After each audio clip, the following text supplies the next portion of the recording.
CEC BRVD Entertainment presents Scorpio Cinephiles with Rick and Blaine.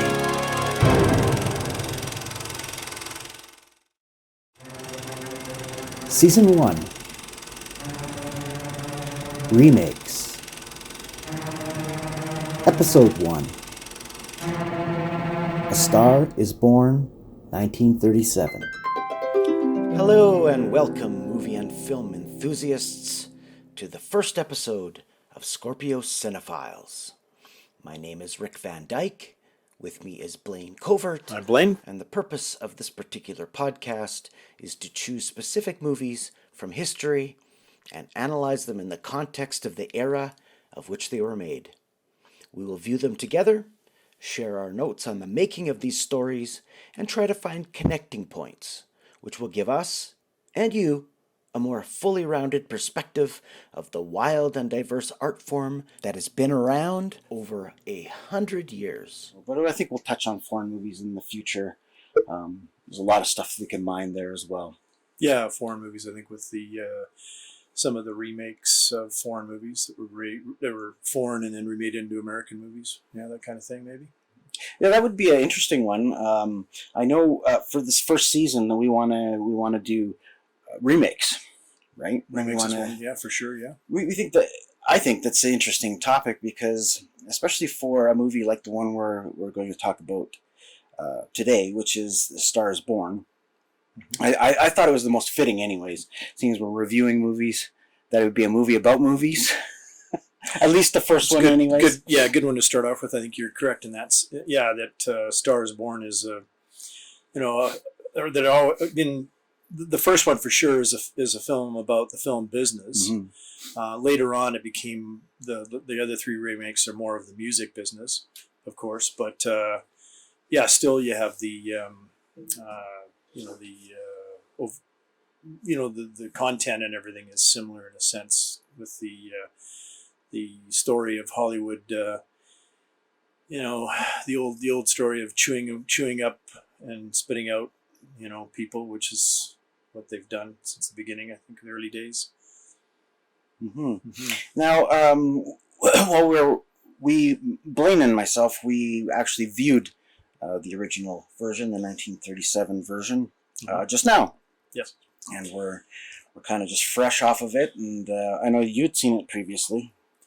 Yeah, I've seen it a few times. It's one of those movies where it is in the public domain, so there are versions that are available, but not always that great of a version. I think the one that we watched today was a much better quality and version, so it was nicer to watch that for sure. I'm interested to see my cheapy dollar bin version and see how that plays, because that was the one I had brought initially. But yeah.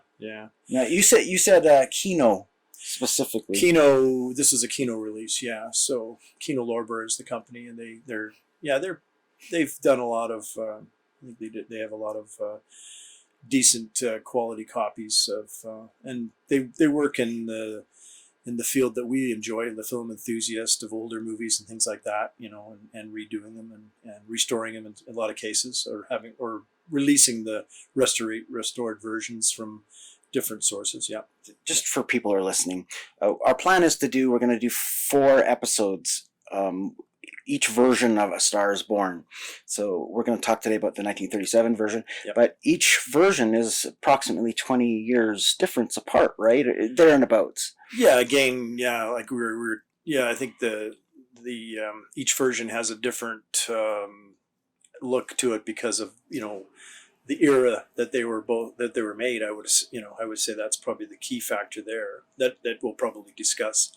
Mm-hmm. And certainly this one, the 1937 version, it's interesting because I think you've got a few factors to take into consideration with with Hollywood at that point. This is also a Technicolor movie, which is early Technicolor. Which really surprised me because I honestly expected black and white. Yeah. Because when you think the 30s, I don't know. I always think of the things that I watched from the 30s, but I guess there was color, but not always color. Was the majority still black and white then? I think a lot of movies were black and white. the color Technicolor actually started in 1932. A couple of the first movies we'll eventually talk about, I'm sure, will be is like Dr. X and The Mystery of the Wax Museum, the very first Wax Museum movie. That's been remade a number of times as well. They were the first guys, and then as they went along, this one was 37. It's Technicolor, and there's another movie with the same cast, Nothing Sacred. But I think a lot of people think that the first movies to be in Technicolor were like Wizard of Oz. Yeah, that's the first thing that comes to my mind. Which are a little later in 1938, 39s. Robin Hood, Adventures of Robin Hood with Errol Flynn. Those kind of movies they were Technicolor, and you definitely the ones that are earlier than that, typically they get lost. The other thing interesting too with this particular movie is that by about 1945. It was very expensive to process Technicolor prints, so they just would make Cinecolor, which was a cheaper version of color. So a lot of the prints that on this one would have been in Cinecolor, and then again, because this is in the public domain, the versions that you're probably getting could be a Cinecolor version, which would probably be inferior for sure in the look. The other big thing that happened too in the industry was that when TV became popular, nobody had color TVs, so everything was black and white. So a lot of times you have films that, they were just black and white versions that they sold to the TV, and that's what they ran. And so for, which is a sad thing that a lot of these films, when they went back to find the original versions, they just weren't there, or they really were hard to find and to put together. Now, film is composed of nitrate, correct? It's like a very flammable substance. Black and white is extremely flammable. I have, my experience in the film business when I was with Paramount, we used to, we had to destroy films at some point when we had too many films in the storage. And if you put a reel of film, nitrate, black and white film in a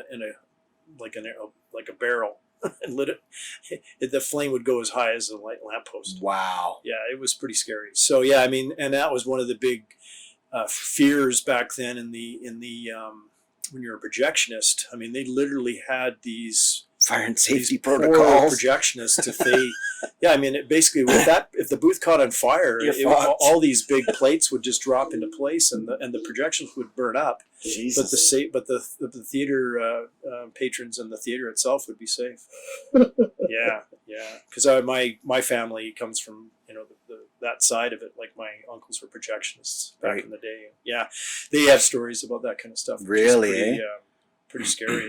Yeah. With the nitrate is definitely very flammable. Yeah. Sounds like a Hollywood murder mystery. What happened to the projectionist gets killed in the yeah, exactly. The peril of the projectionist, or there's going to be some title that would be like a Charlie Chan mystery or something. What happened to that?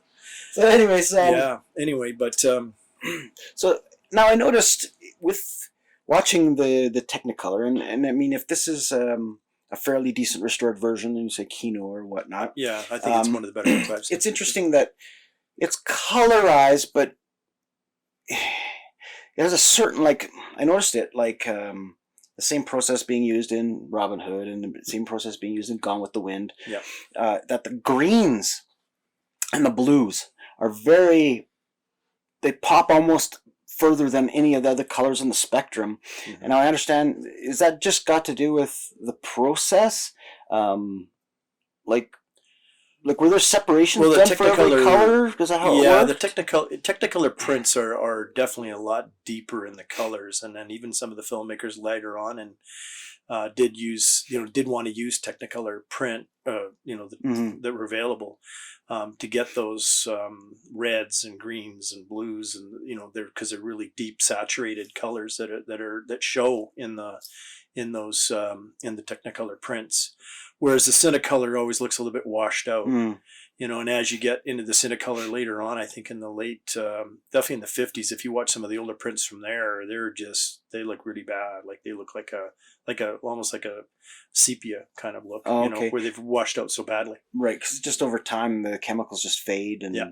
no longer, or it loses its vibrancy. Right. And I think Technicolor does to a point, but not a lot. And I think that's why the Technicolor films, as long as they have the original Technicolor like print, working with when they do the transfers for, to video and whatever, that they would have, they're going to be a little bit better quality for sure. Yeah. Interesting. Mm-hmm. Now, when they restore these prints, like you were saying, like in the, like I know that sometimes they have to restore a print of something, and then there's missing parts or missing reels, or and then they have to, or the only print they have of a reel is so deteriorated that they have to do like a chemical resurrection. Oh yeah, well, there's been situations where I've heard of prints where they were so dry and brittle that they would put them in basically vats of oil to get them moist again, and then before they would even start to work on the print. Oh. Yeah, I've heard that through a few. Because they're just so brittle, eh? Yeah. I mean, they find a print that's been just left in maybe a house, like in a room in a house or in a basement or something in a dry climate. There's a lot of the Argentinian movies that I've watched that are starting to make kind of a bit of a not comeback, but a Discovery.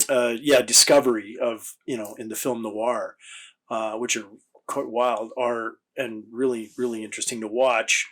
There were some situations where they found these prints were just almost dry drop brittle. Wow. Found it in the director's family's house, that was sitting there for years, and that's a lot of times they find the prints like that. I think Metropolis was found in Argentina. They're the final full version of that one, right? Man, so, I remember when that was announced that they had discovered that, because my ear is always to the ground to the movie stuff, whether it's podcasts or just trade magazines or whatever, right? So you hear shit.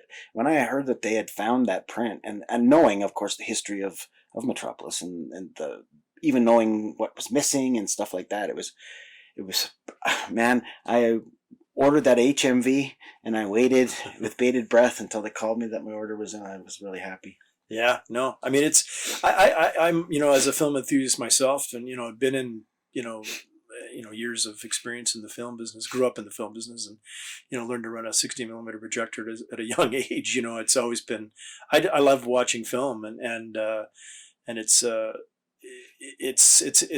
really cool and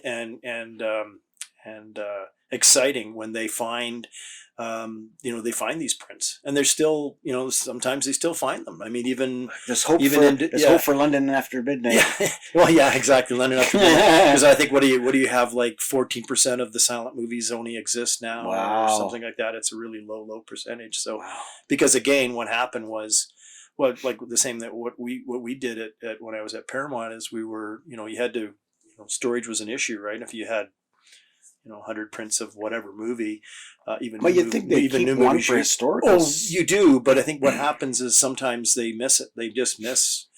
Like when I was with Paramount, they did what happened with the Hitchcock movies. They transitioned to Universal Pictures, but originally they were released by Paramount. So when I was destroying prints, we were going through. This is when I was in Winnipeg, and we were destroying prints, and we found a 35 millimeter print of Psycho that was still in the Paramount. It was in our in our section of the storage. So did your hair stand up on the back of your neck? Yeah, for me as a film lover, I was like, oh, this is really cool, no right? Kidding. So the first thing I did, right, maybe some individuals would destroy it because that was what they were told to do, but the first thing I did was contact Universal and say, hey, you know what, I've got a 35 millimeter print of Psycho, and you guys can, it's your film, you have the rights to it. So yeah, we just transferred it to those guys, and they had a print that they could run. Nice. Which was kind of cool, right? But I think over the years, and we'll get into this in the next Stars Born, but I mean, there's been situations where the studios have, destroyed prints and didn't realize it, and then went, "Oh God, we just destroyed our last print!" Right? Wow. You know, I mean, even new stuff like Killing Zoe. I know a friend of mine had trailers and stuff, and when the director, Roger Avery, I think is a director, he couldn't find a trailer to put on the DVD because they destroyed all the trailers. And he got one from a friend of mine in Saskatchewan that had a trailer. And that's something. So there you go. I mean, even on new stuff, sometimes they make the error of they think they've got an extra version or a print or it's whatever. Like a clerical error of some sort. Clerical error, and and all of a sudden they go, "Oh shoot, we haven't got anything." We haven't got anything left. Shit. Yeah, like whoops, you know. But the thing is, I mean, once again, and we'll talk about this as we go through the different versions of this particular property. Right. But the amount of movies that Hollywood would produce in a year versus what they're doing now, it's completely different. The landscape is completely different. Yeah, they were. Right? Because TV was it wasn't even a thing yet in the 30s, right? So you got your news, you got your Saturday morning entertainment for your kids, you like cartoons, everything. It was all at the theater, right? Yeah. You had they would. I mean, and you had your release time was very limited back then too. So they would only play a movie for a few weeks in the theater. It was Unless it was a huge hit. Well, yeah, if there was a huge hit like a Gone with the Wind or something, for sure they would play it for a long time. But typically a movie would only play for a short period of time. Well, kind of like now. So they had now it's even more of a short period of time because they've got so many other things that they've got to either go to DVD or streaming or whatever, you know. So but I mean back then, you know, you were looking at a really large release schedule every year from each film company, right? Well, and then you had a lot of film companies, like you had a lot of small film companies too, right? So this was released by this was a Selznick release, David O. Selznick. So it was under the Selznick banner. But who was distributing it though? Was it Warner's? I think back then it would. I want to say MGM, but I'm not 100% sure. Okay. You know, but say, I mean, because Selznick went on to do from this movie. Well, Gone with the Wind, of course. Yeah, of course, he was the producer of Gone with the Wind, David O. Selznick, and actually, the funny story here is that Janet Gaynor, who was offered the role of Scarlett O'Hara, which eventually became a huge, you know, the history of that one is that they did a search for her all through, you know, North America to find Scarlett O'Hara, but initially it was offered to Janet Gaynor, and she turned it down because she actually retired only a couple of years after A Star Is Born. In 1938, so she retired before, so she never, she turned down the Scarlett O'Hara. Now, do we know anything in terms of her personal life? Was it like sometimes you hear about stars and they've made all the money that they need to in life and they want to settle down and have kids, sort of thing, and then you hear of other actors that just didn't like it. They didn't like the lifestyle. They didn't like the people they worked with. It wasn't their thing, and then they drop out. Right? Yeah. For someone to make it and then kind of just like let it all go, it makes you wonder, like, was it a personal decision or it must have been, you would think. Yeah, it could have been personal. I'm not too sure in this one. I don't know, maybe she had an alcoholic spouse, and she had to like stay home and watch over him. Story, right? Yeah. Yeah, that one, I'm not too sure in that, to be honest. Kind of ironic though. But a lot of times you have to realize that, like if the, some of the stories, I mean, this not necessarily this particular case, but a lot of the female actors, some of them wanted to have families, and still even today they want to have a family and they want to take time to be, have kids and raise the kids, right? So then they kind of walk away from a career for a while. Anyway, yeah. I think she came back at some point, but much later. But yeah, she was definitely on top of it when she decided to retire. From a studio player perspective, her at that point in her career, would she have made a considerable sum of money? Like, does she make anything off the movie itself in terms of residuals, or is that something that comes way later? Well, I think, the thing with the studio system back then is that you were under contract and you got paid a set amount every week. Oh, okay. So that was the deal that they had with whatever studio you were with.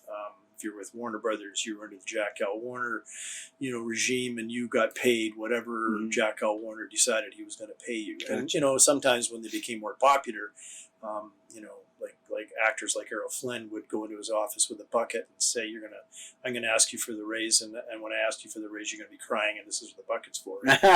So so I mean, and that's what they had to do. They really had to literally, even though films were making a ton of money for the studio, which was the case. Like Jack L. Warner and those guys, the studio system, they made a lot of money, and which kind of the guys, but the studio, like the actors and actresses were just getting paid a set amount that was agreed upon.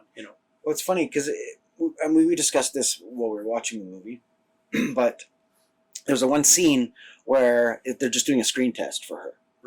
Right. And there's 20, 30 crew members running around, and light and camera and makeup and costume, and everybody's all running around. And I'm thinking, nowadays, the only time those people would be working is if there was actual production going. Otherwise, they're unemployed, so to speak. But back then, they had to keep a sustainable income, correct? Yeah.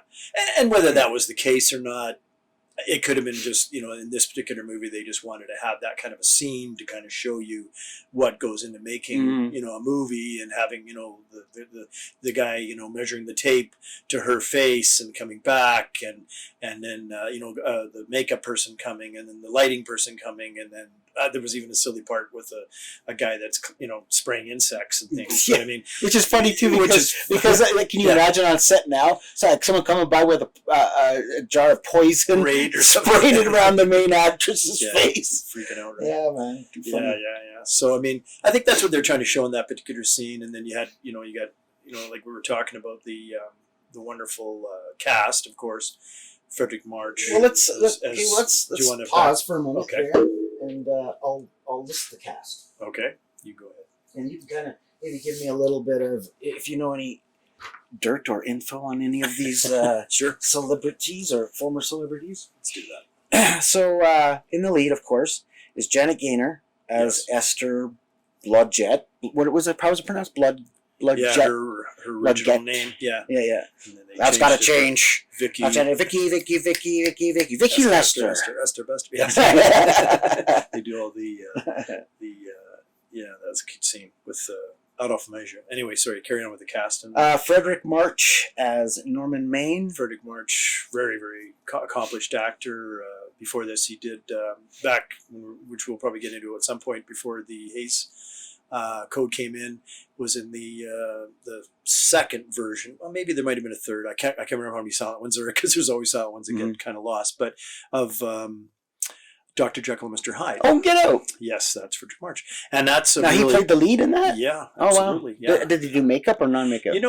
That's one where I think there was less makeup. It's more of just him kind of doing. Yeah, kind of messing his hair up, and I think there's a little bit of makeup involved, but not to the extent where they did a lot more makeup. Yeah, and that's kind of an interesting movie, because again, you've got before they started to crack down on the censorship, and there's some pretty interesting scenes in there with prostitutes and things, of course, which is not allowed. But yeah, and then of course one of my favorite movies is Best Years of Our Lives with Fredric March, where the three guys come back from the war, and that's a phenomenal movie too. Yeah, with him in it again.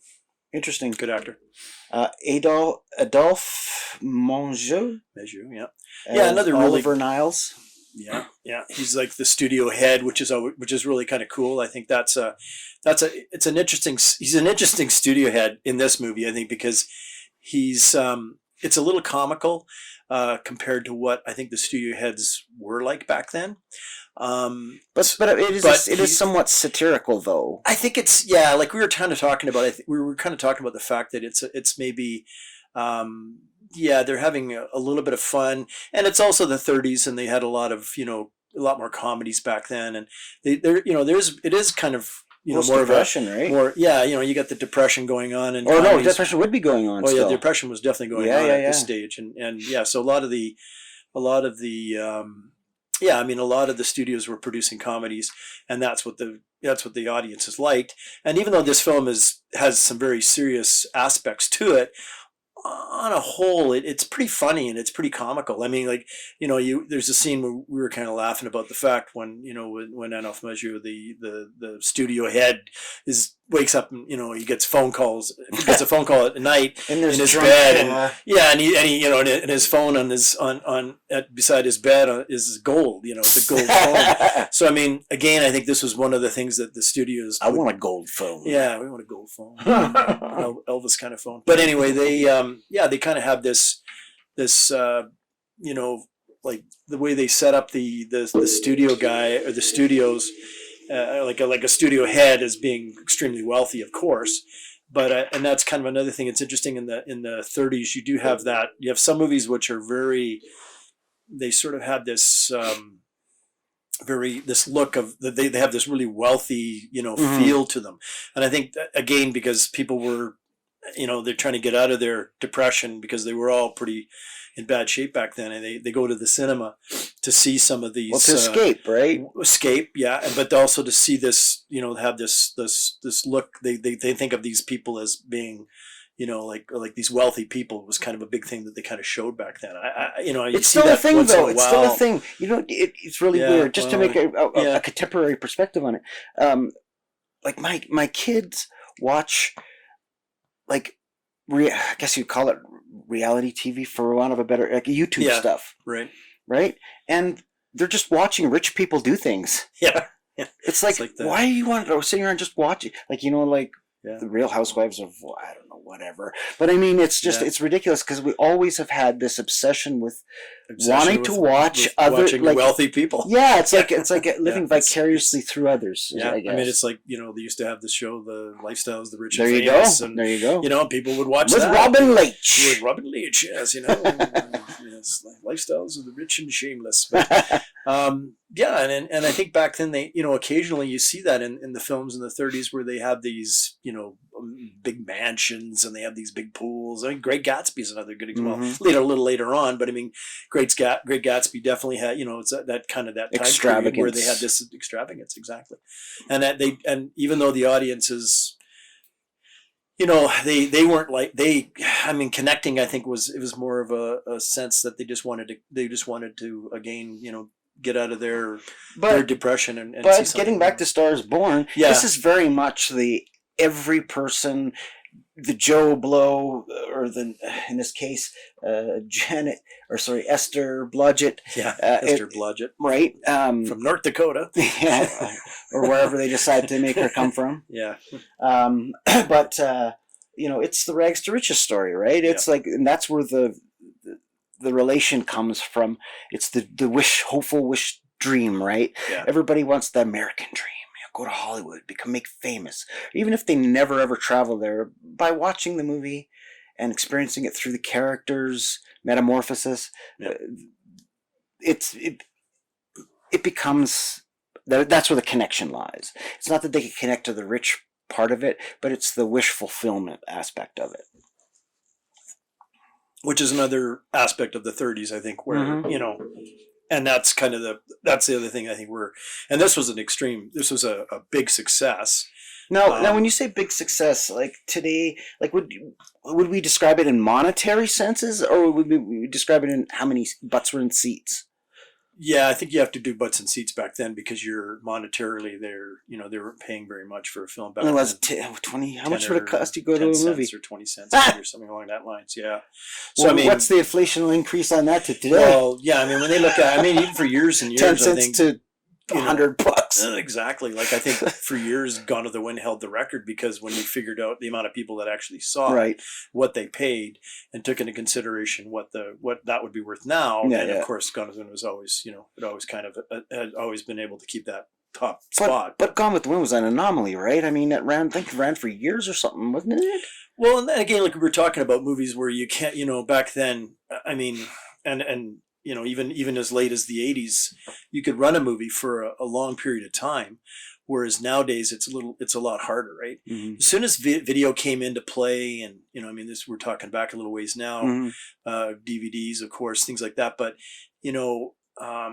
you had a limited amount of time where the film would play, and then it would be the next stage would be back video, and then Right, but DVD. now That kind we're of thing. also But back then they could play movies for a long period of time, right? right, but Or bring it back. They used to bring movies back all the time too, that's true. I saw because they didn't have TV. Right? The thing is, when I tell my kids that I went and saw Bambi and Snow White and stuff at the movie theater, and they're like, "Oh my God, you must be really old." I'm like, no.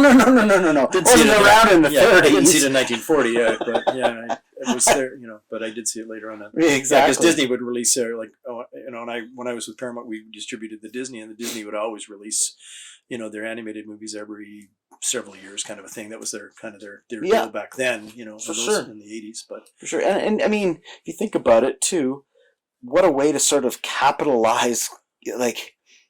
Before video, the only way you could see it is at a movie theater, so the only way you could ever see it again is at a movie theater. So having the prints are already made, you don't have to all your sort of upfront costs are already covered.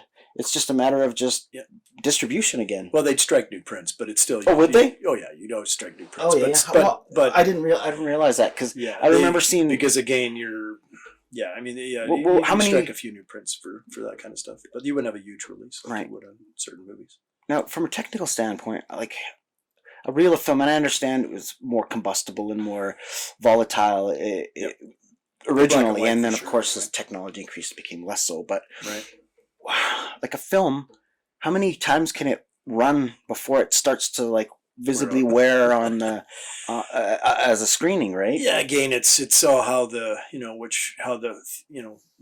equipment in the theater and the projectionists and things like that. Like we were talking about the fact that when they start to run any restored movies in 35 millimeter and they bring it back and they put it in the theater, typically they will always maintain a 20-minute changeovers. So there's always two projectors. Oh, they clean it all up and everything? Yeah, because they don't want to do any the guys that are involved with the restoration and the projectionists as well. They're really good projectionists, which you do have a few ones in the States that are amazing that still run.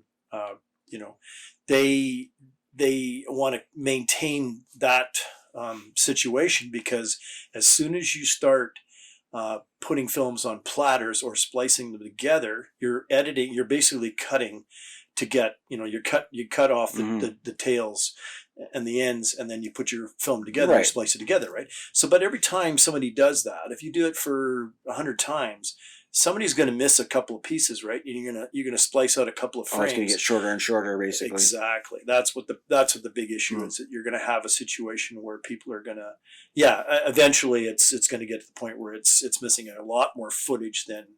So that's why these guys are they pretty much, when they run all these films now at any festivals in the U.S. and in Canada for that matter, if there's any that are in 35 millimeter. Those are usually, they should be, or they would like them to be a changeover like that. Right. And that way they're guaranteeing, because if they restore a print, you don't want it to get fucked up. Yeah, you don't want to lose several frames of footage or film from the reel, right? And then all of a sudden they never get it back because it ends up in some trash can somewhere. Right? Okay. Now I'm trying to remember, because it's been a long time since I've been in a projection booth and seen the process. Remind me again how you change reels. Oh, okay. Like it's like you're timing it, right? Yeah. Like it's like you're waiting for a certain frame point to occur, and I'm assuming it's marked other than on the screen, where so when to feed the next film strip. Yeah, through. like I learned on I was the original system, which was a Century heads, they would call it, which is all where your films is threaded through, and it was an Ashcroft lamps. Now they usually have like a xenon lamp, like a lamp. It's not as hot. But the Ashcroft was basically carbon arc. So you'd actually light up your carbon arcs. No way. Oh yeah, that's why I'm saying but you got to figure that's the way it was back in the 30s, right? So when they were watching movies, they had a carbon arc they had to light in order to get your light. Don't smoke in the projection booth. Yeah. Jesus. Yeah, exactly. Or again, with the film, if it catches, like, you're hooped, right? Yeah. So basically you've got that set up. So you've got a line, you've got to get everything all set up. So you've got your projector lit. You of course close the there's a plate that comes over top of the light, which so blocks it, so you're not burning the film, because you've seen that happen before, where a film stops, and then it goes, yeah, exactly, right. So and then you got you start so you have two projectors. You start your one projector, of course, you get it rolling, and then as you get to a certain point, you open up your light, and then it goes on the screen, open the drapes. The old days was a little more involved because you had your drapes open up, lights would dim and all this kind of stuff, which was typically done, by hand, the projections had to actually do this kind of stuff, right? Hit the switch and blah, blah, blah, and open the drapes, start the projector. Now the projector would run roughly 18 to 20 minutes before you'd have to change over your next projector. Right. And that's where you have the cigarette burns, which is talked about in Fight Club, for example. That's they talk about it in Fight Club. And for anyone who's listening and they want to know what we're talking about, and Blaine explained it to me when we were actually watching the movie itself. Right. I had pointed out that it was a frame missing or something. It was like a jump in the thing, and he said, "Well, it's pretty close to where the reel would change." And I said, "How do you know that?" He says, "Because of the little raspberry, what do you call it?" Well, they call it a cigarette burn. Cigarette burn, or it's like a black dot you'll see usually on the right side of the screen, and hopefully at the top of the screen. Right. Sometimes at the bottom. It just depends where a projectionist puts that dot or how many times they've cut into it. Yeah. Right. So it was interesting that he pointed that out, because we stopped the movie and actually brought it back just before the frame, and then he could point out exactly what it was. And then it's funny because every single time I saw one, I saw it now. Now you know. I never noticed it before, but as soon as he explained what it was, it was like, reel change. There's no one who's going to change reels. Yeah, exactly.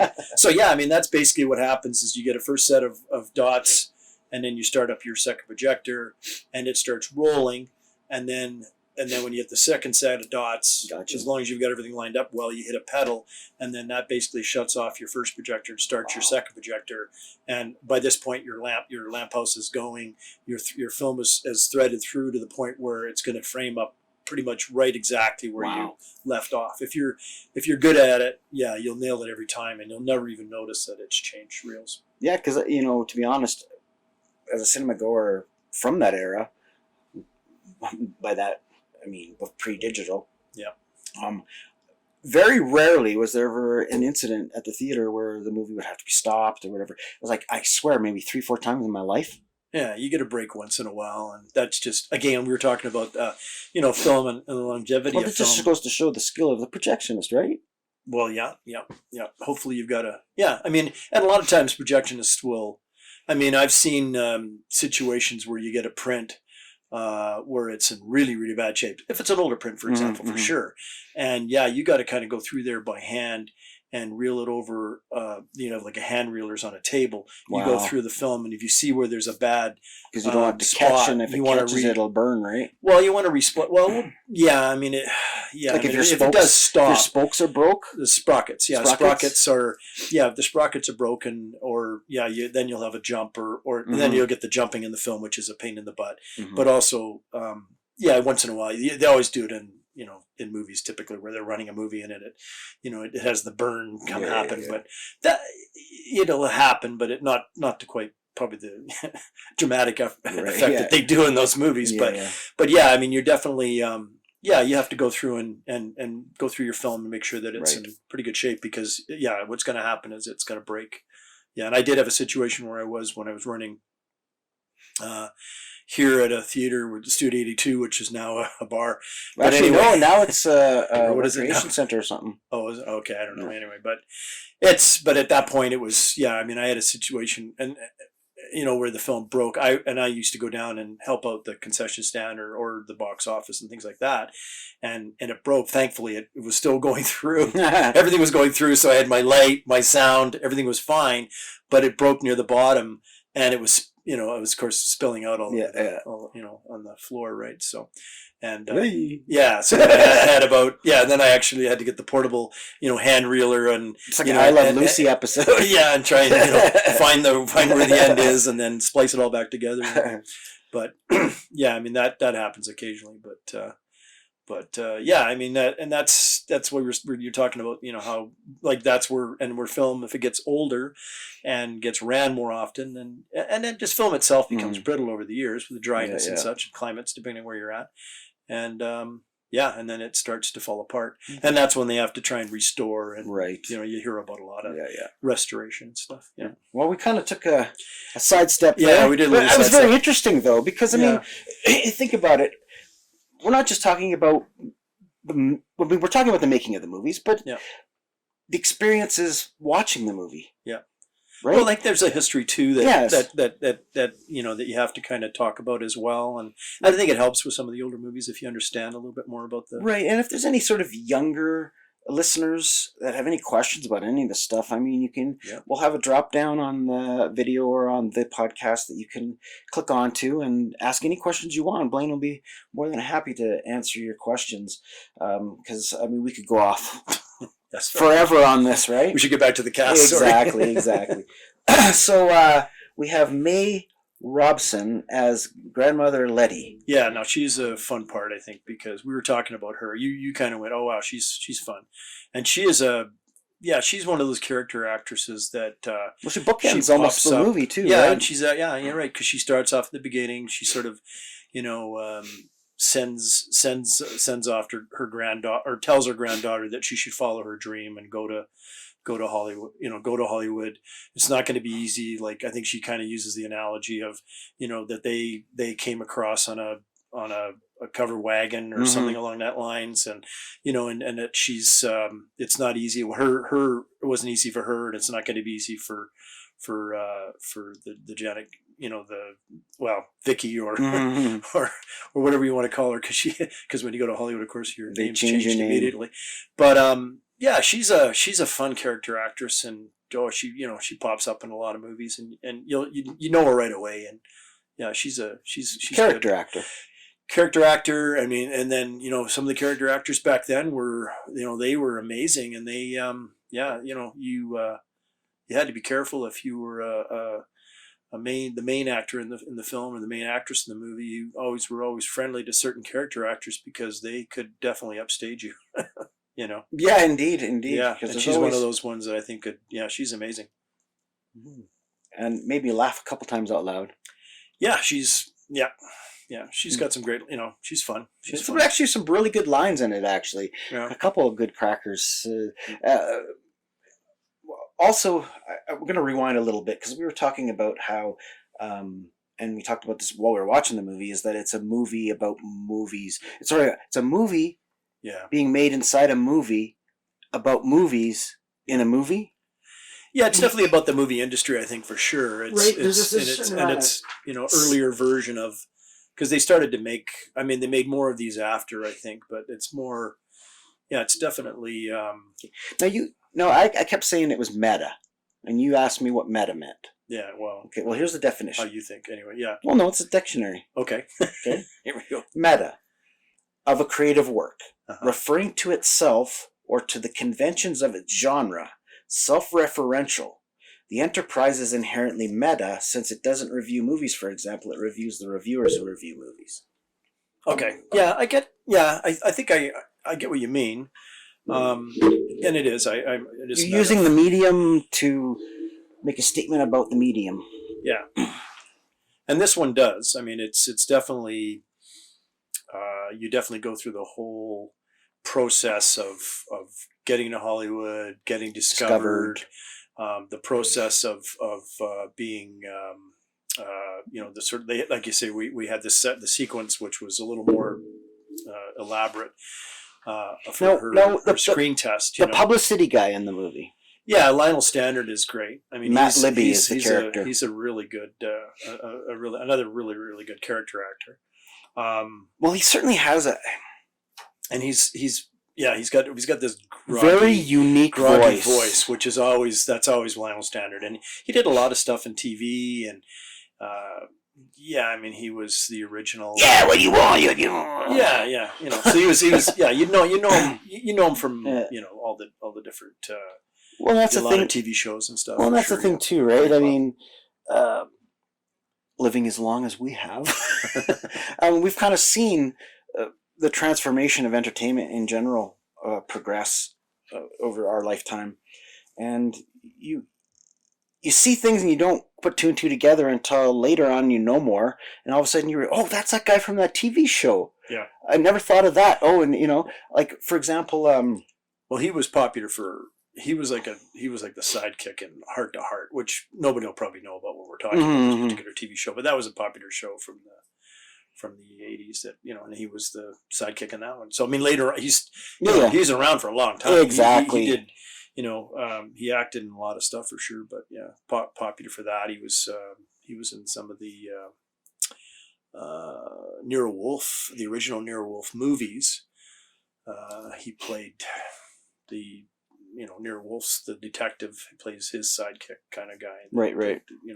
Well, he's very much definitively a secondary actor, like success in those supporting roles, right? He's not a leading man kind of thing. And it's funny too, because they mention that too in the movie itself. Like you see the characters reacting in a power play struggle within the Hollywood system, and you see how our main protagonist,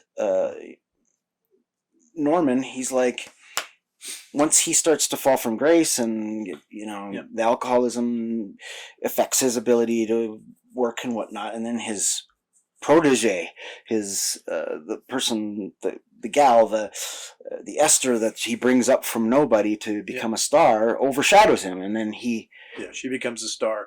And this is the case with Hollywood, it's still even today. I mean, it's been like that since the 20s or the 30s, the 40s. I mean, you always have an actor that's predominantly popular, and then he loses his popularity, and then there's always somebody that's gonna be the new popular actor, right? And that's kind of what they're showing in this movie. This is one of the earlier versions of showing this, I think, in Hollywood, showing you. I mean, they don't. It's done, like I said. There's quite a bit of comedy in this, although you do have a pretty sad ending, of course, or an ending where Norman realizes that like that sequence where they're she's on the phone with the producer, and he's saying that Norman is pulling you down, kind of a thing. Or, you need to carry on and you need to be a star. And she's like hesitant, thinking she wants to help him out, but he's an alcoholic. Excuse me, and that's always tricky, right? You try to help. You're trying to help an alcoholic, but sometimes the alcoholic has to make that decision whether they're going to be, they're going to sober up, right? And and at the end, he decides that it's better for him to. Spoiler alert, by the way. Yeah, spoiler 1937. Alert. He's going to walk off into the ocean. I mean, it's not like you don't know most of the endings of A Star Is Born, but he's going to, swim off into the ocean and of course drown and her career will be saved and he's finished. And this is the thing with Hollywood. Hollywood is. Interesting. There was lots of suicides over the years, and actors and actresses that just didn't make it or were popular, and then their popularity. Reeves to an extent, but I think I guess that's a weird one anyway. Yeah, that's kind of a strange one. But I mean, you have even the earlier days when you have. I don't know if you know the story about the Hollywood sign. Do you know the story about the Hollywood sign? Well, it was originally called Hollywood Land. Hollywood Land, which was a Max Sennett ill-fated theme park. Oh, get out! I didn't know that part. Yep. Anyway, that was what it, and it went up on the hill, and it stayed there, and he never got this off the ground. But what happened was, and the first lady to do it was Peg Entwistle, a starlet that just didn't make it, climbed up to the 13th letter and jumped off and killed herself. Wow. So, and this became a thing. Like, that itself seems so. Yeah. I guess poetic isn't a good word for something that's tragic, but well, it just kind of goes. You have that Hollywood land, so it's like this facade, like we're talking about. This you have this image that that's presented, even in this movie where everything is very people talk about it like it's a dream. Yeah. And unfortunately, it's that dream doesn't necessarily come true, and the results are. A lot of actors and actresses committing suicide, and eventually the land part, they got rid of the land. Well, that got became exploded. Hollywood. Well, didn't they exploded when the Rocketeer Well, you was have having that the fight sequence. over Yeah, you've got everything. that sequence. And you've also got 1941. 1941. You got Wild Bill Kelso, Yeah. the John Belushi. John Belushi character who shoots it, shoots all the letters down. So yeah, as to what happened, I think they just started to deteriorate, and those letters they got rid of those ones and kept the Hollywood because Hollywood was still there. But which is kind of interesting too, because you have this deterioration of the Hollywood, but that sign still remains to this day, and that's a sign that's been there for decades, right? Well, I was just watching a movie the other night, an older movie. I'm trying to think of what it was, but they were at the Hollywood sign. Yeah. And it was dilapidated. It looked like super shitty. And I'm thinking, oh yeah, that's right. Because when my buddy and I went to Hollywood and did the tours and stuff. Right. We found out that it had been restored recently, like within the last 10 years when we were there. Like they had, there was some sort of like project that the city had put together, and they had basically rebuilt the whole sign and fixed it all up, and it looked really nice. So, well, it's L.A. and California is kind of a strange situation because they, it's such a big urban sprawl. There's so many people and so much open sprawl, and it's expensive to maintain that state. Sometimes certain things start to deteriorate, and I wouldn't be at all surprised if somebody in Hollywood went, or some studio went with their hand out saying, we need to fix the sign. Yeah. And can we get some contributions? Yeah, for sure. Yeah. So here's a bit of trivia. Okay. Were you aware that there was a previous movie from 1932 called What Price Hollywood? ? And it was like an unofficial first version of the story. Uh-huh. Now, the producer was Selznick. Okay. So both What Price Hollywood and Stars Born were produced by David Selznick and were so similar that RKO threatened the film a plagiarism lawsuit against him, but it never became a thing because he produced both. So yeah. So the original was RKO, and this was his own. Yeah, I'm almost like I think I said this before. I mean, if you think of it from a creative standpoint, I mean, even though he's a producer and not a creator per se, I almost wonder if he had this vision to do A Star Is Born and then kind of like made all his mistakes on the first movie because no one's ever heard of it, and then just says, "I want them all again." Yeah. And that became the first famous. one didn't perform. It was a bomb. Yeah, but he knows there's something into that concept, there. right? Yeah, that's interesting. That's kind of funny. Yeah, that's interesting. That I did not know. That's information that I wasn't aware of. Now, the producer, and well, let's give a little bit of history and background here in terms of the connections and the history in regards to this particular project. So, for those who don't know, David O. Selznick, whose brother Myron was also in film production. I guess he became a talent agent later, but I digress. Would go on to produce Gone with the Wind in 1939, which was, as we know, massive, considered the top 10 most famous movies of all time. Yeah. Right? Broke every record, etc. And I guess there was another movie, I'd never heard of it, called Rebecca in 1940, but both were won Academy Award for Best Picture. Yeah, Vivian Leigh as well, yeah. So, I believe. Yeah, that's yeah. Now, David was the son of Louis Selznick, who was also a producer. He produced silent films. Silent, right. Several films that his dad did was War Brides in 1916, By Right of Purchase in 1918, and The Spite Bride in 1919. I myself have never seen any of these movies. However, apparently they were highly praised at the time and were big commercial hits. Yeah. Well, and again, being silent, they're probably non-existent. But so we can't see them anymore. So David trained as an apprentice under his father until his dad filed for bankruptcy in New York. So that's where they were doing their the films were shot in New York right. originally in the earlier days. Yeah. So David moved to Hollywood, got a job with, I guess his dad had hooked him up with some connections through the entertainment industry, and he got a job as a story editor for MGM. Moved to Paramount in 1928. At Paramount, he married Irene Gladys Meyer, daughter of MGM mogul Louis B. Meyer. That always helps. So, I was like his sugar mama, right? Because I don't think he had any problem getting any productions greenlighted after that, I would say. No. Not that I'm saying that would be his intention, of course, because Hollywood is straightforward and honest. I mean, come on. He was an amazing producer too, of course. Well, of course. He had a couple of dogs, but thankfully, everyone has dogs. And then he gave man. Gone with the Wind. So here's another piece of trivia. See if you knew this part. All right.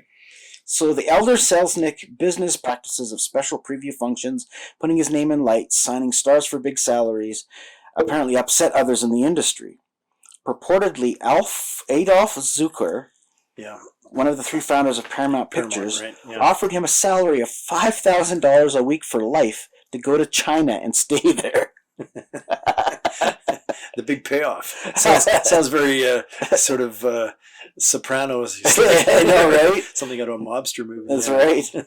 I guess Selznick invented an advanced deposit system whereby productions were financed by selling the rights to exhibitors.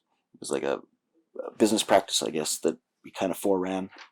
So what did he do, sorry, with the exhibitors? He was working on an advanced deposit system, so theaters would give him money in advance of basically a pre-sale, essentially. Yeah, so he got money in advance. Which was which it became which later on in the film industry they had you would bid on movies. Mm-hmm.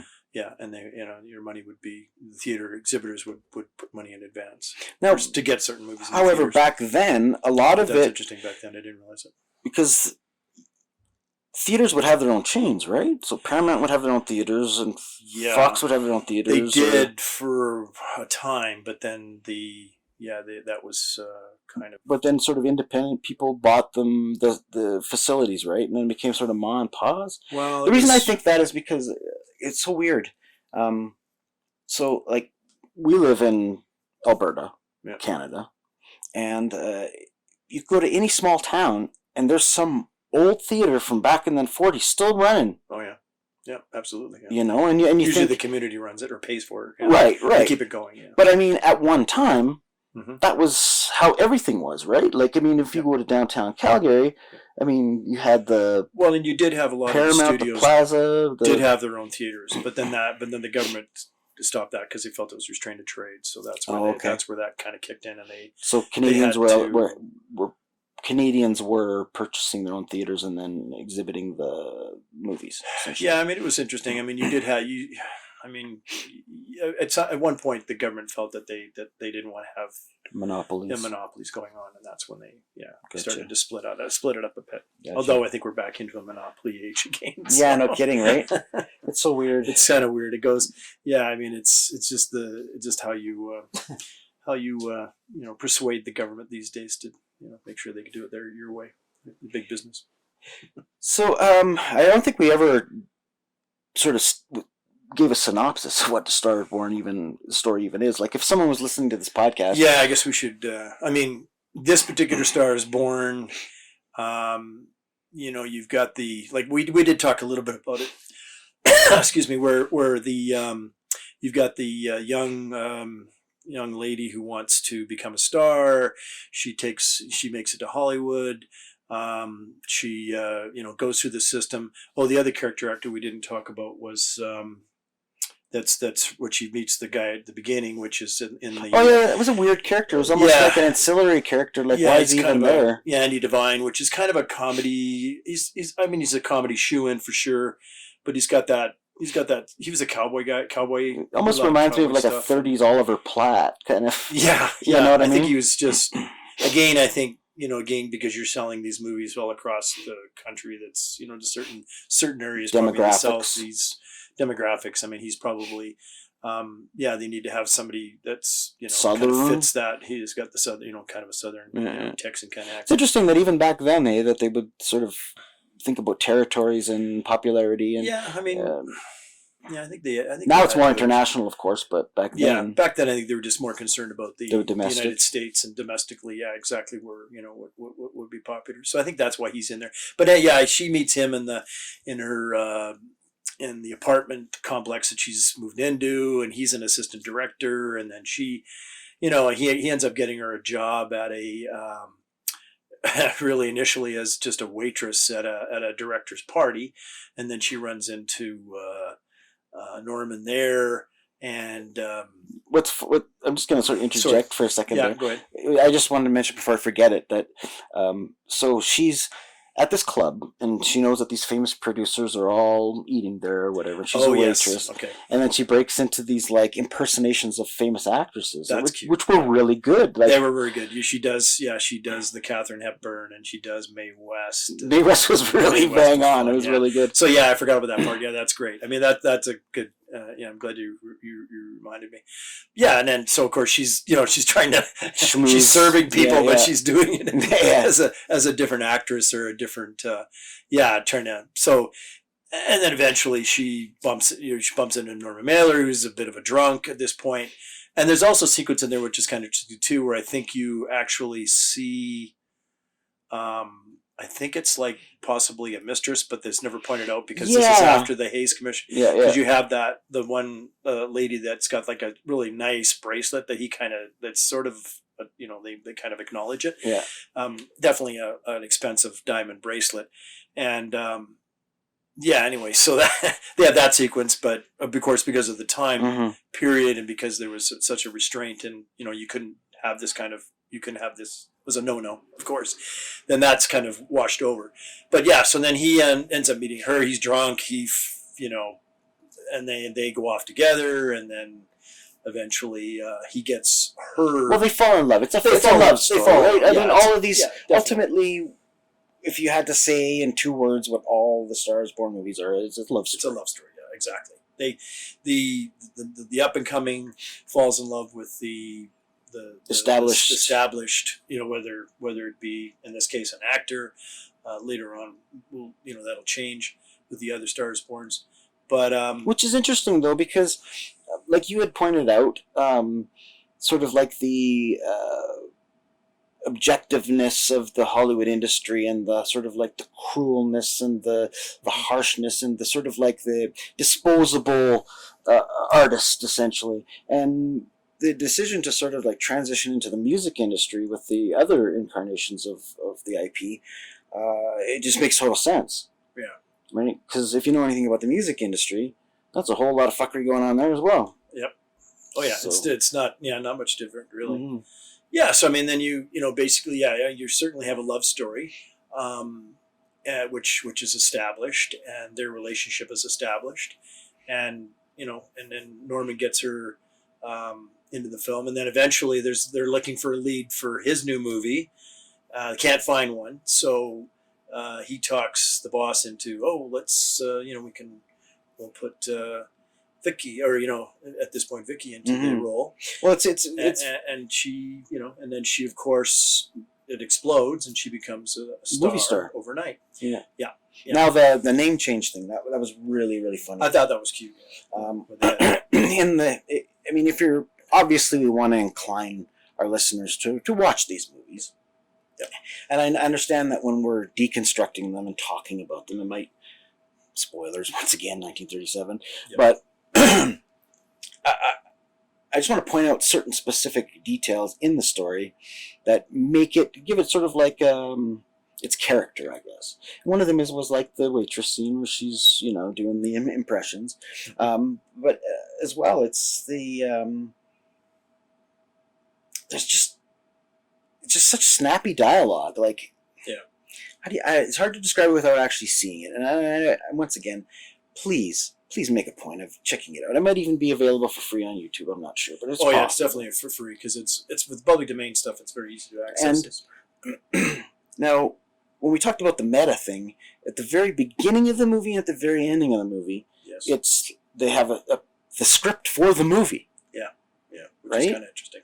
Again, which is kind of a bit of maybe a love letter to the industry in a sense because they go, let's show the audience. From the 30s, probably they know movies are great, they understand, but they don't realize, there's this part to it. There's actually a script, and then they actually have the dialogue, and then like you say, it ends with the script as well. Yeah. Which is unique, I think. Oh, it's absolutely.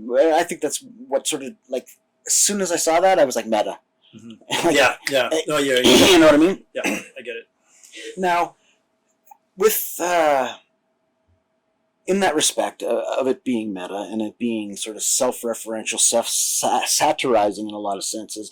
And I'm sure like some of the characters seem to have such prominent characteristics it makes you wonder if the screenwriters didn't write or base it on somebody or amalgamation of producers or PR people or whatnot and make a sort of like a caricatured I think version of said, like this is the system, so to speak. Yeah. And from it's what's really cool about an old movie like this, and this is once again, please go and see this, is that you can, if you look at it from the perspective of the people of the era, right? To them, Fantasyland, Hollywood was the other end of the planet. Right? They didn't know how the system worked. They didn't know how things happened. It's just what they, the tabloids and newspapers. And then the movie comes out, and they go to see this thing, and they're like, wow, to them it's a big revelation. It's like, wow, people get their name changed, and all these things change your backstory and whatever, just to try and mold you into an actor that they can, as a product that they can sell and capitalize on and whatnot.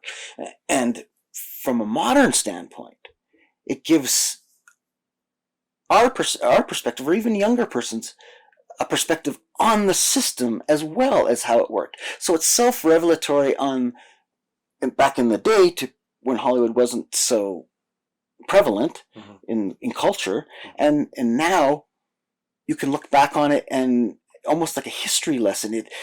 It's teaching people what Hollywood is like, and it's teaching us how Hollywood was like. Yeah. Well, I think back then you really, you didn't have internet or anything like that. The only thing that they had, that the people back then had, was radio. To understand. Well, radio was kind of on its own thing, but the biggest thing back then that they had was movie magazines. They had, the movie magazines had all the stories and all the hype of that particular actor or actress. So was it like, would there be like, but again, like the that's National all Enquirer embellished kind of stuff? No, I mean there was, but not to the point. No, your photoplay and all these particular ones like that were all just another tool of the film companies to promote their product. And was Playbill, is that part of that? Playbill, photoplay, all that kind of stuff was just, it's just big glossy magazines with photos of all the actors and actresses, and little, nice little stories, but nothing to the point like that you would get now. Not even like you get even more, more of a story in People magazine or something. Where you're going to find, they're like, this is this. Back then it's fluff. Glossed over. It was fluff. Exactly. Yeah. It was very embellished. And I mean, even like when Lionel Stander in this film talks about, the background, a lot of these actors and actresses, they had a boring, upbringing, right? So they had to kind of, we have to, write a good story. Yeah, they need a little struggle. They need a, make it sound like they had a, interesting life before they became an actor, right? Which is not always the case, but. Yeah, but I mean, it also caused the problem in a way, because your Midwestern average girl going to, a factory job like your mom did or whatever, and you go see Stars Born, and all of a sudden you have this it's like, it's that easy. Well, yeah. Right? All I got to do is go to Hollywood and prove myself, and I can be a star too. Yeah. Right? So the appealability of the IP is also, in a sense, cursing Hollywood in itself, because then they got flooded with every Tom, Dick, and Harry from everywhere, getting waitress jobs, waiter, anything to be in Hollywood to be discovered. Because, correct me if I'm wrong, you could technically be walking down the street and some producer go, that's the person, and they give you a screen test, and there's all kinds of stories of people getting discovered in ice creams, soda shops or soda counters or stuff like that. Now that being said, I mean once again, just like the embellishment or the fantasy that the movie portrays, all these people that go to Hollywood and are working in the restaurants and are working in the diners, they're all actors. Mm-hmm. Yeah. Right? It's not like nowadays they have to make ends meet by doing other jobs, right? Exactly. You're not going to the Midwest and pulling someone. You're grabbing somebody who's already there looking to be fished. Yeah. Right? So, and once A Star Is Born came out, and you had this influx of people just chasing the dream, then all of a sudden, it becomes a different creature almost. Yeah. Well, I think and that's one of the, like you say, that's one of the interesting parts about this movie, is that it sort of has this, it's trying to appeal to the audience at that time, which is and it's showing this sort of a different kind of a Hollywood. This it never shows the underbelly as like it could, but they couldn't. No, but also and they didn't want to really, because they wanted the people to be excited, a little more upbeat, upbeat, sure, in the Depression, but also upbeat about the even the ending in this one where.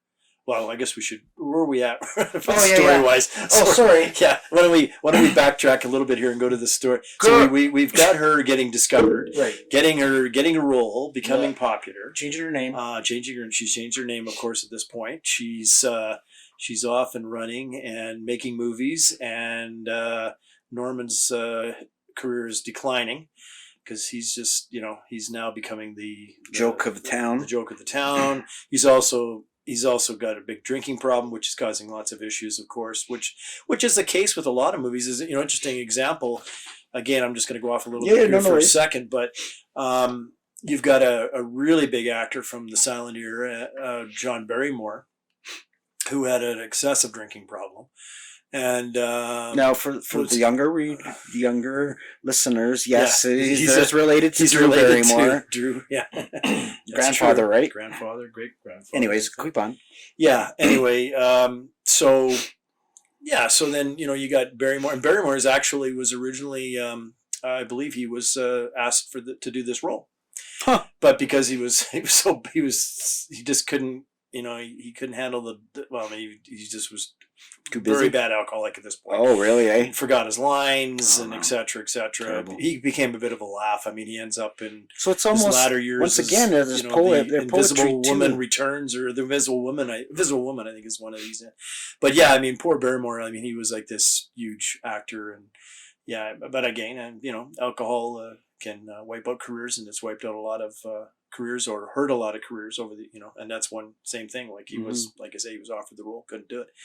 So yeah, I mean the alcohol becomes a factor, which is ironic because the character is an alcoholic, and I'm not saying you should cast an alcoholic as an alcoholic, but certainly there's a certain amount of once again, not to say satirical, because then when you say satirical, you're thinking lampooning something, like it's like not funny. It's not so much that it's. Yeah, that's why this movie, it sort of has this, it's interesting because it has a lot of really funny parts. It has a lot of humor. It has a lot of that screwball 30s kind of comedy humor in it.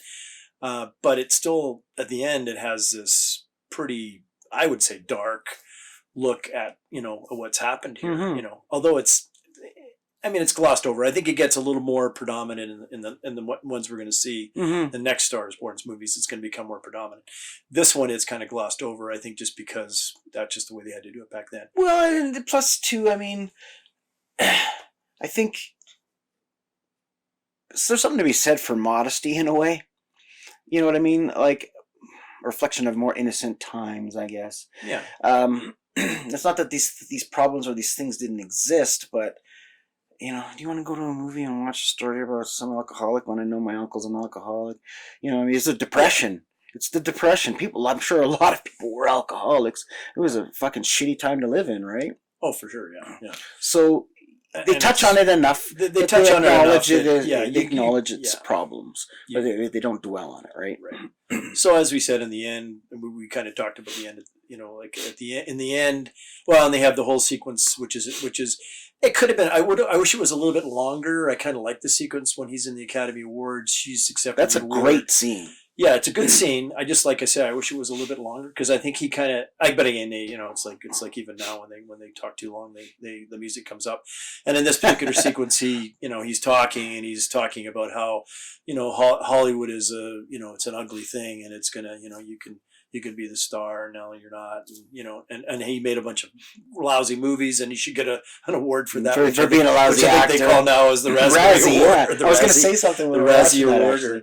Yeah, I mean, And then he named them the Razzies. Yeah, so then the Razzie. Yeah, so I mean, he wanted to get an Academy Award for his bad performances that he had done that year. So yeah, and then it was kind of a neat sequence. I like that sequence, but again, you know, because of the times, I think they wanted to, you know, cut it off and not get too depressing, too serious. Now we talked about this too. I asked you how long had the Academy Awards been around by the time this movie, because in the scene, for those who haven't watched the movie, there's a scene where the famous actress goes up to accept her award. She's the main character, and then her drunk spouse comes stumbling into the room and makes a big scene in front of the Academy. It's interesting too. Once again, from a historical perspective, you're watching how an Academy Awards presentation is done in comparison to when television came into play, and it changed, you know, the whole way that these things were done. And you can watch how small the room is. Yes. And how many guests there are, and what the Academy Awards was at that time. From a historical perspective, it gives you a nice feel of the whole system, really. Yeah, it was a lot. Yeah, they didn't have the you know, the pompous show now that they have, or they try to put together. Although I don't know if there's much people that watch it anymore. Yeah, back then it was all pretty much done at a hotel in a cordon off room, and everybody all the producers and directors and actors and everybody that was that nominated that year would show up, and they would give out their awards, and it was pretty fast. Yeah, it's probably a half an hour back then. Now it's 3.5 hours or 4 hours. But anyway, yeah, I mean, they do show you that part, and then of course, so then he's drunk and, you know, shows up drunk and causes all kinds of issues. They raise the music, and, you know, she's still trying to save him. And then we talk about the sequence where, of course, you know, the owner of the studio head, you know, says, you know, you need, you know, you to save your career, and she's still trying to save him, and he, of course, at the end, well, he sacrifices himself. Exactly. He knows it's sad because in that sense, I mean, that's kind of a love story, you know, true to the sense where the one individual realizes that in order to, you know, save her career, he has to sacrifice his own, or save her life, and I guess in a sense, because her life is becoming sort of shattered. Well, the thing is, she's in love, right, and she wants to save him, and he's an unfortunately hopeless drunk. He can't be saved. He knows that. Yeah. He knows that the longer he's an albatross around her neck, that she'll suffer, right? I mean, the executive in the scene, he's talking about how, you know, it all reflects on her. It's all, you know, you got to dump this guy. And, you know, it's like, and she's like, no, I have to save him. I'll quit my career. Everything. And of course, which is a sacrifice, which is right. But in terms of cinematography, that's a great shot. When you see, like, you know, you've got your protagonist, alcoholic, and he's in the other room recovering, and he's kind of looking through the crack in the door. Well, there's that. It's almost like it's just a light from the crack of the door, which is shining across his eyes. And so Fredric March's reaction is all in the eyes. Yeah, exactly. Which is very Yeah. Because he's listening and he's hearing her talk about giving up everything for him, to save him, to help him, and he just, the emotion, just like as each, like, it's just so well done. Yeah, it's a good scene. I mean, it's a, you know. Wellman, who's the director, is Wolf Wellman, I think, or William Wellman. Pardon me, William Wellman. He's a pretty established director as well, right? So I mean, he does a really good job with this one. I mean, he's done some, you know, he's a good director, and he has, you know, like I say, Wellman. Yeah, William Wellman, right? Yeah, so you know, he's. Like I say, he's kind of an established director, and he does a good job with it. Yeah, I guess it was the script was based on his outline, and then fleshed out with a husband and wife writing team of Dorothy Parker and Alan Campbell. Interesting, if that means anything. Well, it's hard with the, like, you know, you talk about the studio system. The studio system is, you know, it's again, it's really whoever's running the studios at that time is the person that they decide whose name goes on to whatever, right? I mean, yeah, and sometimes it could be, you could be, a guy could be the producer. He could be producing the movie for a little while, but because it's a studio system where, they would say, okay, you're working on this movie this week, but then next week you're going to work on this movie. So this guy that was the producer now becomes, he's still got to get a credit on there. So he may just get a credit as a screenwriter or whatever, some other kind of, and back then they didn't have, like now when you watch a movie, they have like 55 producers. Yeah, exactly. But back then they didn't have that kind of a thing going on, right? So they would, but Wellman, I mean, he did the very first film that won an Academy Award, which is Wings, 1957. That is correct. Yeah. Yeah. So he's a good director for sure. Public Enemy, I think he did as well. Oh yeah, that's another big one from that time. Yep. So. A Star is Born was filmed from October to December 1936 with an estimated budget of $1 million, $173,639. I don't think I said that right. $1,173,639. It's kind of funny that a budget would end on a 9, but we got everything controlled right down to the nail, sir. They're always got to be accurate. Right down to the nail. It premiered on April 20th, 1937 at Grauman's Chinese Theater, as we were talking about, which is, once again, which is another kind of a part of the meta film, part of it as well, right? Yeah, because it begins kind of, it kind of has Grauman's at the beginning and has Grauman's at the end, because that's where all the the dreams are now in cement, right? Yep, because you've got everybody's hands and footprints sitting in the forecourt of Grauman's Chinese Theater. I want to say Grauman's. I'm sure we're probably going to get called out on this one, but I'm going to stay with Grauman's because that's the original, whatever it is now, the Chinese Theater in Hollywood. Yeah, whoever owns it. Whatever owns it. Yeah, we apologize, but not much, because I still think it's Grauman. To me, it's Grauman's Chinese because he's the guy that built the theater, and it was his.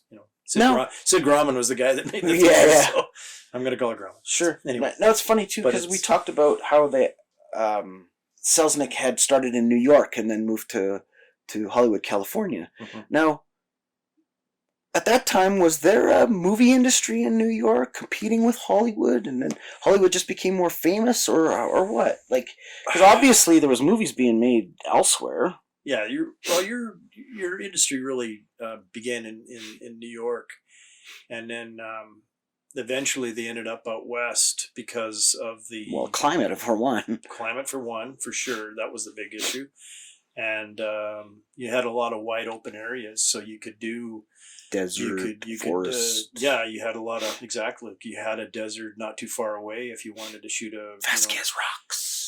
Something in the desert or ocean. You had the ocean there. You had the desert. You could shoot in the mountains, kind of thing, because you had mountains pretty close as well. Yeah, so I think eventually, and I think probably initially, westerns were pretty popular, and that was one of the things that they were able to shoot out there. And and it was like I say, you had more. You could shoot 4 or 5 movies the same day in one area. Yeah. In silent, which was easy because silent movies were you didn't have to worry about being on a soundstage because you weren't doing any audio. Exactly. Right? So you could shoot stuff out in the. Yeah. It's funny you mentioned the director William Wellman being the first recipient of the Academy Awards for Best Picture for Wings, because think about the significance of that particular award. Like, wow. Yeah, and that was the first one. Yeah, and it was I mean that was first, the first one to win, right? But so he's a pretty good. So he's definitely the right guy for the job. Mm-hmm. Yeah.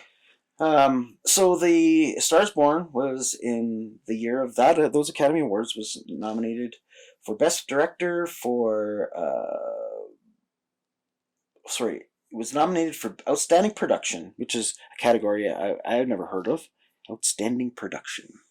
Yeah. They should almost keep that, because in a way, because like if you think about a movie like Avengers or Avatar or whatever it is, the ones they always give you, they always get the effects or it's an experience, right? But it's not something that's critically savvy. It's not Academy Award material. That they should almost have a special award like that for those type of movies instead of, because now they've increased the I don't even know how many nominations there are now. Well, It's they do ridiculous. I think anywhere up to 10 movies. I think now for Best Picture. I think they've right? upped it But- even. No, they got more now. Oh, No, God. I thought it was 10, It's- but yeah, I mean, I don't want to get into contemporary politics. But anyways, so yeah, I mean, the movie had a good pedigree, and it was nominated for a bunch of Academy Awards, including Outstanding Production, Best Director, Best Actor, Best Actress, Best Original Story, Best Adaptation, Best Assistant Director, but only ever won 2 Academy Awards, one of which was a special award for cinematography. It wasn't even directly related to the project. I think it was just the cinematographer himself. And then the other one was for Best Original Story. Yeah. So, Which is interesting because they make a love letter to Hollywood and they give that. yeah, it's no a script, kidding, eh? Oh, we better give that. We better give that guy the Academy Award because he Everyone will look like real dicks. Yeah, it looks like. Yeah, but cinematography is interesting for that one because it's not like it's some kind of like Gone with the Wind where you have all these huge sequences where you can see where camera work is certainly important. But I think maybe I don't think it was like I said. I don't think it was specifically for the cinematography on that particular movie. Yeah, I think it was some sort of nod yeah to the. maybe because of the color because it was Technicolor. I don't know. I'm not maybe. sure. But it wasn't like it was a new Technicolor. But it's a weird award for that one. But So interesting. here's another weird piece of trivia. David Sarnoff, of the head of RKO, Mhm. when he hired Selznick as head of production, he actually got involved in the formation of television, the technology in television. He invested in the first television system. And get this, they pitched him that they could get a telecast system all set up for whatever, the Western Seaboard or the area or whatever, for $100,000 for a viable television system. Jesus. It ended up costing $50 million. Yeah, I was going to say 100,000 seems even low by my standard. You think someone that's back then, you think someone as money savvy as him would have fallen for something so ridiculous? But yeah, it was new technology. Who knows, right? I don't know nothing about making no televisions. yeah, Taking your word for it What's from the expert, right? yeah, yeah. And he's just looking for a buyer. That's wow. That's interesting. Anyways, I think we've said all that there is to say about A Star Is Born. I'm feeling that we can kind of wrap her up. I think. That was fun. It was a good start, I think, and yeah, it'll be fun doing the rest of the Star Is Born. Yeah, and I'm curious too as to what we're running at for time too, right? Because ultimately we want our episodes to be somewhat the same length. You don't want variances, right? So I'll be curious because I think this is a comfortable. This is being our first episode. I think this is what do you call it? A comfortable amount of coverage where we don't go off too much, but yet we're kind of still finishing things up in a nice, orderly fashion. Well, I'm curious to see the 50s one because I've never seen it. So. Excuse me. Yeah, I think and plus, once again, it's almost meta again. Yeah. Because we're talking about musicals and Judy Garland, and I mean that's a whole other creature. Yeah, getting into it with exactly, and it's a great cast too. So yeah, I'm looking forward to watching that with you. Okay, cool beans. The full long version. Yes. The full long version. Well, again, that's one that got that they had lost reel or parts. They lost the original versions, right? And then found it again. So yeah. Cool. Another So discovery. Once again, our topic for this season is going to be remakes. We'll be covering a bunch of different movies. In this the reason we chose this particular one, first off, it's self-referential Hollywood story being the first of it, but the fact that there's 4 remakes of this thing, like, there's a lot. Can you count on your hands like the amount of franchises that are literal remakes, like not just continuations, like that have been remade so many times? It's very interesting, and as we go through each episode. We'll cover each one of the different eras, and how that's the other key factor. I think is the eras. Yeah, you're gonna because every time you got the 30s, the 50s, the 70s, and then 20s, 2000. Zero odd. What do we call it now? Odd tens. I don't know. Yeah, the last one anyway. Yeah, so I mean, it's going to be in every era is going to have a little bit different outlook on what's going on. Which is kind of cool. Yeah, so looking forward, our first 4 episodes are going to be on A Star Is Born, and then we'll move on to, we've got a couple other ones that we're kind of trying to decide because there's so many remakes, which ones would be the best that would give us the most amount of material to work with to have a show about. But there's a lot of, you can go through a lot. But it's interesting, I mean, just our combined knowledge, and then, of course, the wonderful world of the internet, we can provide all kinds of connections Yes. in regards to movies in general. And as we progress, we will find more connecting pieces and how it all plays together and works together from a historical perspective. Yeah, and hopefully we'll make it as entertaining as possible for the listeners. Well, which is this is our first episode, so if you haven't clicked off of us by now, then check us out for our next episode, and we'll go into the next version of A Star Is Born. Awesome. All right. Thanks, man. You betcha. Peace out. Bye.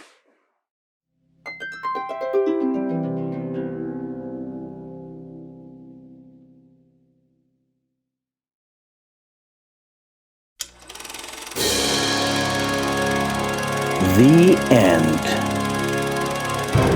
of this episode. If you like this content, feel free to leave a like. To hear future podcasts, you can subscribe, but be sure to put on your notifications, which will let you help us beat the algorithms. Scorpio Cinephiles. Copyright Scorpio TV 2023.